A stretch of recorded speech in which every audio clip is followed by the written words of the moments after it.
પહેલો ફેરો ધર્મ નિમિત્તે છે.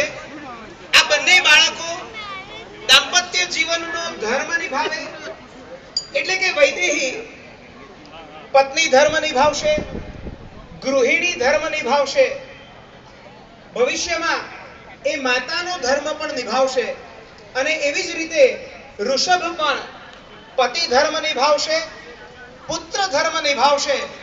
અને આ રીતે આ બંને પોતાનું મંગલ દાંપત્ય જીવન અનુભવશે. બીજો ફેરો મોક્ષનો છે. બંને જણ ભક્તિમાં જરાય કચાશ રાખશે નહીં, એ આપણે બધા જ જાણીએ છીએ.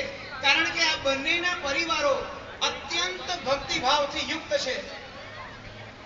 જેવી રીતે વૈદેહીનો ઉછેર પુષ્ટિ માર્ગની પરંપરાથી થયેલો છે, તો ઋષભનો ઉછેર એ જૈન ધર્મ પરંપરાથી ખૂબ જ સરસ, બહુ સરસ ડેકોરેશન છે ખરેખર. ગ્રેટ ગ્રેટ, જબરદસ્ત કેતુલભાઈ. સ્કાય ને ઉપર થીમ બેઝ બનાવી છે, વાદળો અને તારા સ્કાય. બહુ જોરદાર લીધું છે ખરેખર, અનબિલીવેબલ સાહેબ. આટલું બધું સારું ડેકોરેશન, કેટરિંગ સુપર. એ બંને પરિશ્રમથી